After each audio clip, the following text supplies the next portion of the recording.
¿Qué tal? Soy Nelson Castro. Mis vocaciones son la medicina y el periodismo.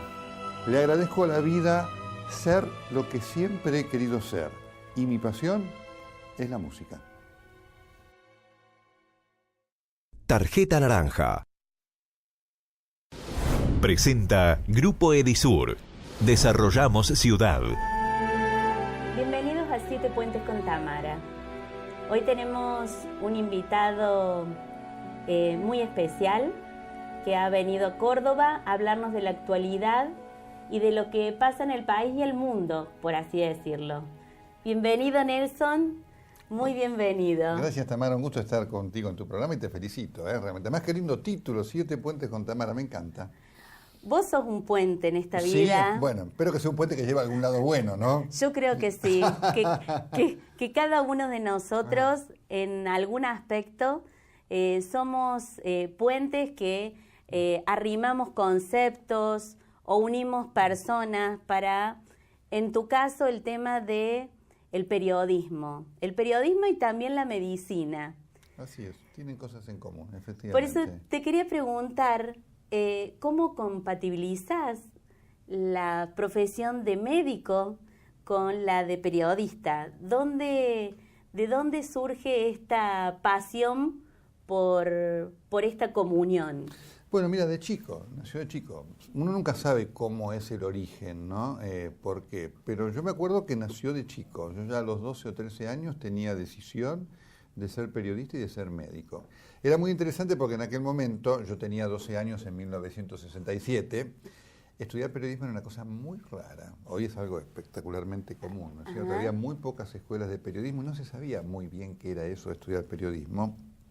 Así que, por lo tanto, muchos decían, bueno, vas a ser médico y después lo otro, se verá qué es lo que va a pasar. Pero yo sentía que la vocación periodística era tan fuerte como la médica, y eso me ayudó mucho a, primero, estar decidido en el esfuerzo que tenía que hacer para compatibilizar las dos cosas, que esto es importante porque era un desafío, ¿no? Y siempre en mi casa mis padres me apoyaron mucho, pero siempre me decían, bueno, vas a poder hacer las dos cosas. Y la decisión de hacerlo me ayudó a decir, lo voy a hacer, con todo lo que significó en cuanto a sacrificio, metodología, de administrar muy bien los tiempos y de dedicarle mucho tiempo al estudio, poder concretarlo. Así que yo eso lo agradezco. Le agradezco a la vida el hecho de que la decisión la hubiera tenido ya desde joven. ¿Tus padres qué hacían cuando eras chico? ¿A qué se dedicaban tus padres? Nada que ver con lo que yo hago. Mi papá es carpintero y mi mamá ama de casa. Así que yo vengo de un hogar de gente muy simple y de trabajadores, ¿no? Muchos creen, bueno, sí, debe haber habido alguna influencia. No, la verdad que no. Y en nuestra familia, la primera camada así de profesionales ha sido la generación mía, es decir, mis primos y demás. No ha habido, en mi familia, salvo una tía, René Maestra, no ha habido antecedentes de profesionales en cualquier rama, ¿no es cierto? Abogados, médicos y demás. Eso implica que tus padres te dieron mucha libertad. Sí. O sea, te dieron libertad, no mucha, te dieron libertad de elección. Sí. Y eso es muy importante para cualquier persona. Yo se los agradezco mucho, porque confiaron en mí, me otorgaron el sentimiento de la responsabilidad, ¿no? Y cuando supieron que yo me había decidido, ellos supieron que yo lo iba a hacer, ¿no? Y a mí eso me ayudó mucho. Yo nunca tuve que decirle, bueno, mira, esto, aquello, lo otro. Y a mí me gustaba mucho estudiar, por ende, no hubo necesidad para ellos de ningún control. A mí eso y cuando terminé, me alegró mucho poder demostrarles que había terminado. Y a la vuelta de la vida, ¿no? Siempre ellos que vivían todavía me decían, pensar que nosotros no queríamos mucho que fueras periodista. Y nosotros te poníamos reparo y demás, y mirá la vida. ¿Y vos te das cuenta de eso? Sí, por supuesto. ¿Sí? Era muy evidente, era claramente evidente, como tal vez hoy sería para muchos padres, ¿no es cierto? Que entre la medicina o la abogacía y el periodismo... tener un hijo médico. El camino es este, el otro será un hobby, alguna cosa secundaria y demás. Sí, claro que sí, claro que sí. Y el tema de la pasión por la música, que ¿de dónde te viene en tu casa se escuchaba música?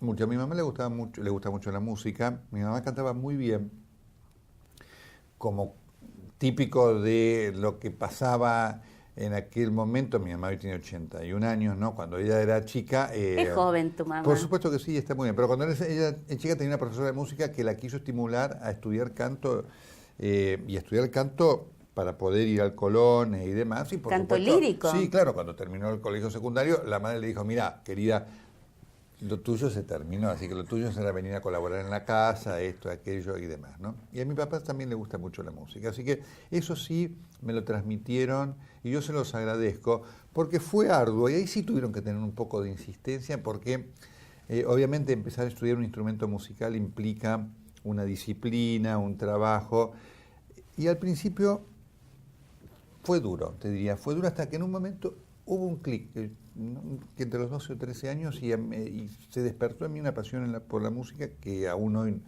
no la he perdido afortunadamente y me llevó a estudiar. Yo fui concertista de guitarra, estudié composición y estuve a punto de ingresar al Teatro Colón para estudiar dirección de orquesta. Así que realmente es algo que no pierdo como pasión y que hoy despunto como hobby.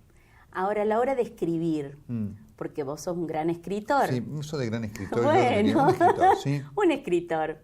¿Te inspirás con alguna música en especial? O... No, la pasión por la música es tal que yo cuando escucho música no puedo hacer otra cosa. Ajá. Si en este momento hubiera acá sonando música, a mí debería ser un esfuerzo enorme para no desviar la atención a lo musical, porque primero porque me apasiona y segundo, obviamente, ¿no? Y segundo porque la formación musical te hace casi descifrar muchas cosas que están presentes en vos, un timbre, un ritmo, una armonía, un elemento de contrapunto que vos lo estás esperando y que lo disfrutás plenamente, ¿no?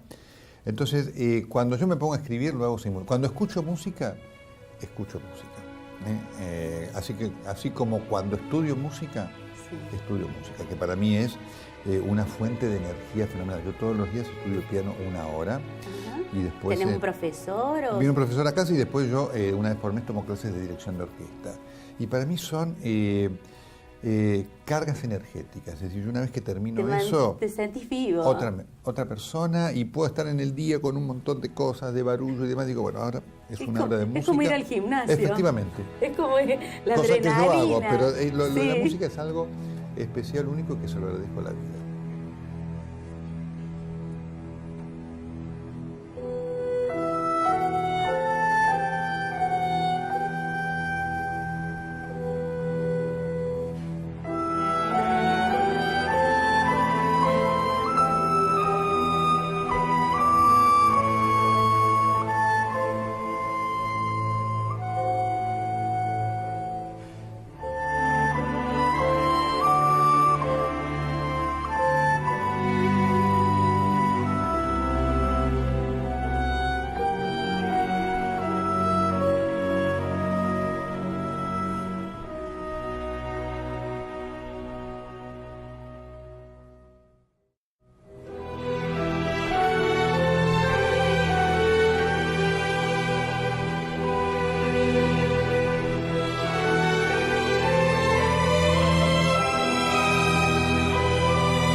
armar un libro? Porque mucha gente pensará, tiene una rutina, investiga de tal manera.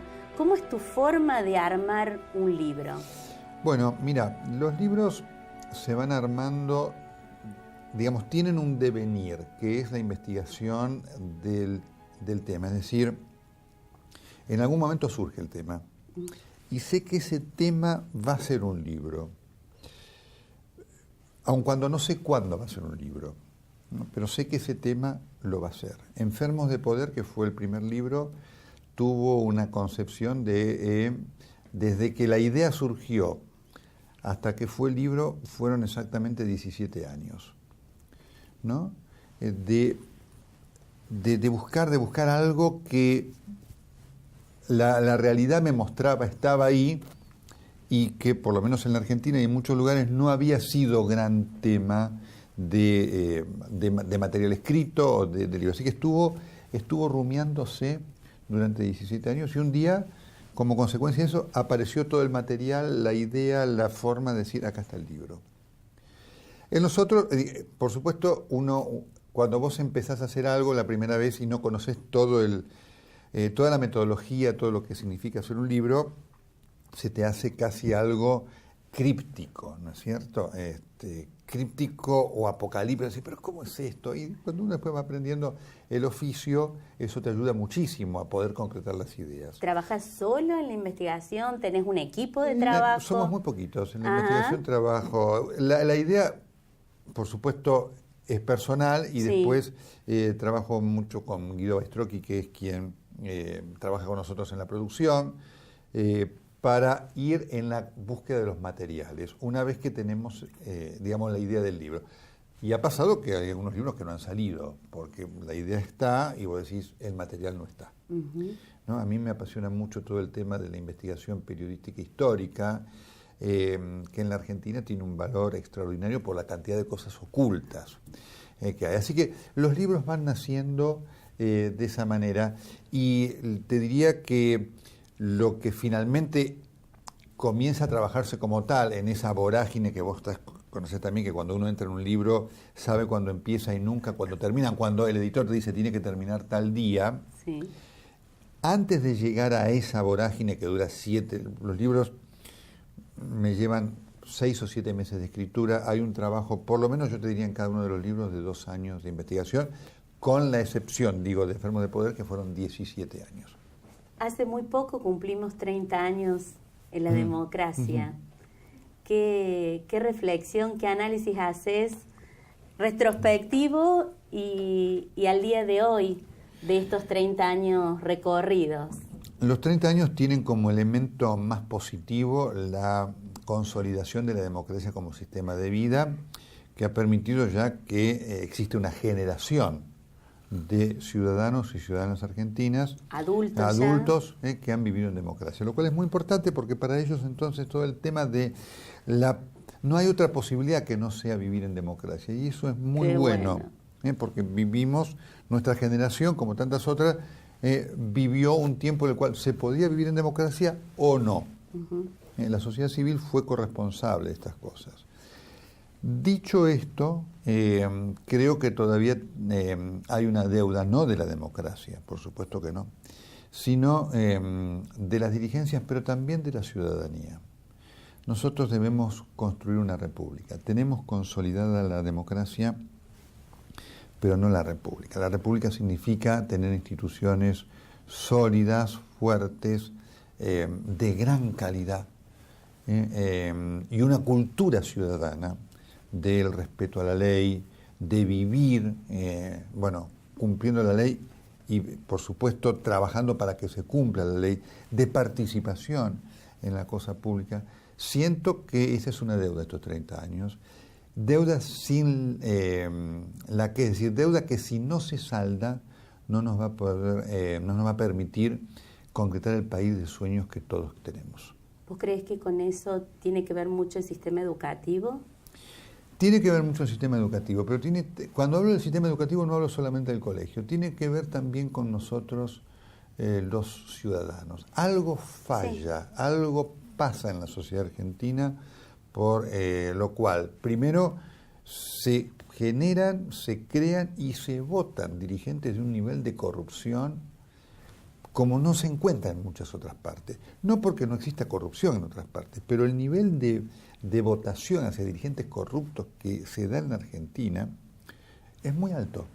La presencia de dirigentes altamente corruptos en cargos clave es algo distintivo de la Argentina, lamentablemente. Y me parece que nosotros tenemos que analizarnos socialmente qué pasa, por qué generamos estos dirigentes que entienden al poder como un botín.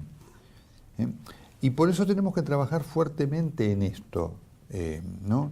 Y tenemos que trabajar en la República, en ver cómo el sistema pone límites a las apetencias de aquellos que quieran llegar al poder y tomarlo como un botín. Esto hasta el momento no ha ocurrido. ¿Qué mensaje le darías a los jóvenes para que piensen a la hora de elegir este comportamiento, esta forma de decir hacia dónde queremos ir, cómo queremos que nos gobiernen? ¿Qué mensaje le darías a los jóvenes para que abran su mente y evalúen a la hora de votar? Que se involucren. Ajá. Y que no crean que...